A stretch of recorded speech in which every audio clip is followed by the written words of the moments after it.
Hey everyone, Pastor Tim here, and we are wrapping up our series in the book of Ecclesiastes. We'll be in Ecclesiastes chapter 12 today. And what we're going to do is look back briefly to chapter 11 and then go into chapter 12. And then in our next video, it'll be sort of like a total reflection on the book of Ecclesiastes and asking us some questions about how to apply what we've learned to our lives. But let's jump into chapter 12 by first remembering at the end of chapter 11, we are reminded that in our youth, we should remember our Creator. So that's where chapter 11 sort of wraps up. As we go into chapter 12, it starts and it says, remember your Creator in the days of your youth, before the days of trouble come and the years approach when you will say, I find no pleasure in them. Now, the rest of this opening section of chapter 12 is going to be a reiteration again and again of describing life when you are older in the experience of the teacher. So here's what he says. He basically says, remember your Creator in your youth before trouble comes and the years approach when you will say, I find no pleasure in them. And so he's wrestling with the idea of saying, as you get older, you start to get worn down by life, right? And then he continues on and he says, before the sun and the light and the moon and the stars grow dark and the clouds return after the rain, when the keepers of the house tremble and the strong men stoop, when the grinders cease because they are few and those looking through the windows grow dim. So all the images are of life as an older person, and he's giving a pretty skeptical view of that, honestly. And he continues and says, when the doors to the street are closed and the sound of grinding fades, when men rise up at the sound of birds, but all their songs grow faint. When men are afraid of heights and of dangers in the streets, when the almond tree blossoms and the grasshopper drags himself along and the desire no longer is stirred. Then man goes to his eternal home and mourners go about the streets. Remember him, meaning God, before the silver cord is severed and the golden bowl is broken, before the pitcher is shattered and the spring or the wheel broken at the well. And the dust returns to the ground it came from, and the spirit returns to God who gave it. So certainly this is a downer of a wrap-up right here. Let's just be honest, right? He's like, here's all the negative things that happen. And he gives some descriptions there. He says, when you're afraid of things, when the grinding stops, the images of the work that's done to work in a mill, to grind wheat or flour, to make things to provide food, like, that stops because you're too old to push that big, heavy grindstone. And then he talks about when you're afraid to do things that are dangerous, you're afraid of heights. He says when there's no longer any desire stirred. He's talking about, candidly, when you're older and sexual desire drops. He says before that time comes, and he lists all these things, remember your Creator before your spirit, as he says in the end, returns to the God who gave it. And then he says in verse 8, meaningless, says the teacher, everything is meaningless.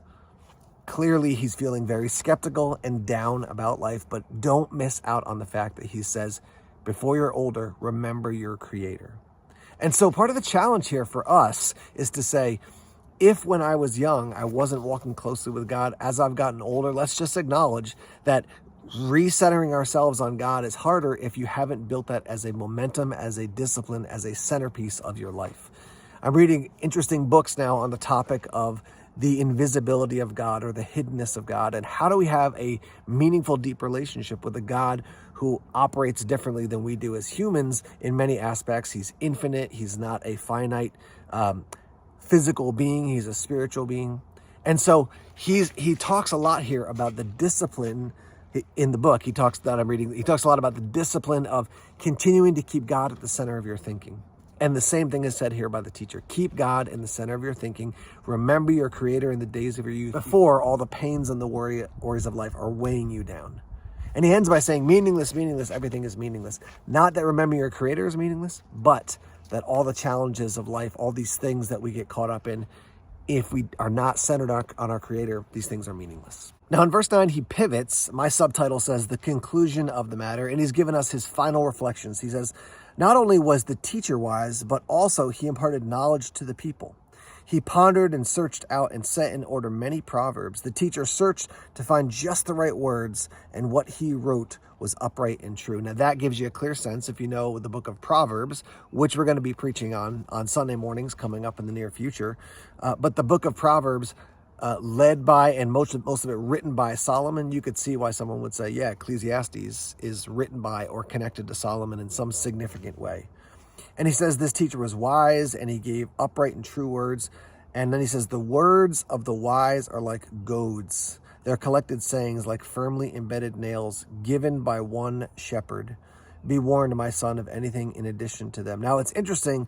In the NIV that I have, it says given by one shepherd with a capital S. And the idea of a goad is that when you have a working animal like an ox or a horse, that there are these sharp things that so they don't kick against the direction that the farmer or that the planter is leading them. And so there's an idea that the goads keep us on the path we're supposed to be on.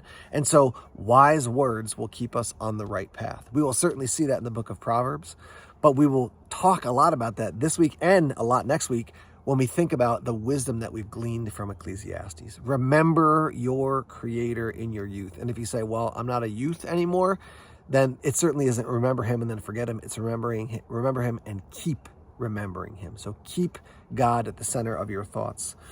And then at the end of this, he says, of making many books, there is no end, and much study wearies the body. Again, a sense of like, you can try to figure it all out, but it feels overwhelming at times.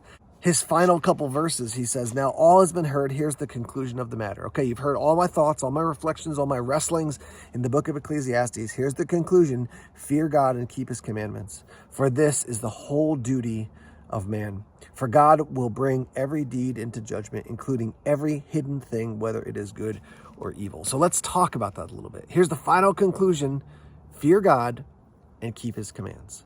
Now, fear is not cowering and running underneath, the bed all the time, but it is a sense of the awesomeness, the power, the authority, the grandness of God, and a healthy response to something like a beautiful, majestic lion or a huge rhinoceros is not just like, I think that's cool. It's, okay, I'm aware that that thing has great power. There is a healthy sense of fear.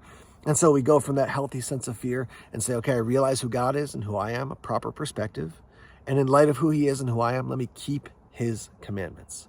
Let me walk in line with how he's directed me to live. Now, it's interesting as we gospelize every single week when we look at the book of Ecclesiastes. In the New Testament, we see Jesus say, this is the command of God. This is the obligation you're supposed to carry out, to believe on his one and only Son. It's not just following the list of rules. It's the directive of God is trust in my Son, Jesus, the Messiah. He says, keep the commands, fear God. Then he says, for this is the whole duty of man.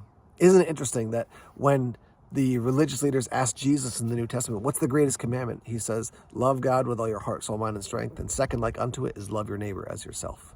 I mean, I've said this, I feel like 10,000, so let's make it 10,001 times, but Mercy Church exists to help people grow into disciples who can love God, love others, and make more disciples.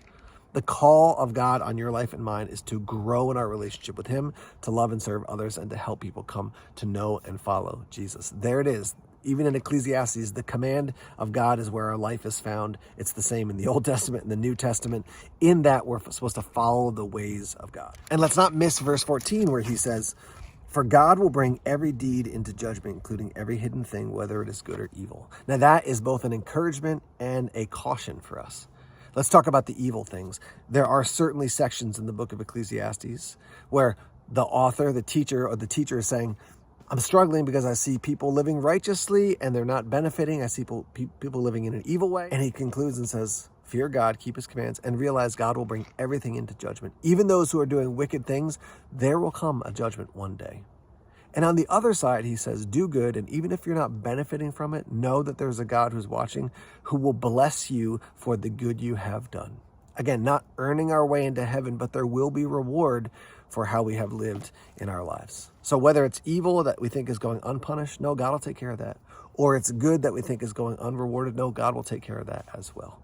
And that's where the book of Ecclesiastes ends. Let me read that last section again now. All has been heard. Here's the conclusion of the matter. Fear God and keep his commandments, for this is the whole duty of man.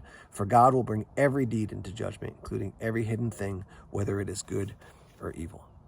Next week, we're going to wrap up and summarize the big themes of Ecclesiastes and ask a lot of questions about how we can apply it to our lives. But let's wrap here for today. Thanks for tuning in, and we'll see you in the next video for our wrap up and total conclusion in our study in the book of Ecclesiastes.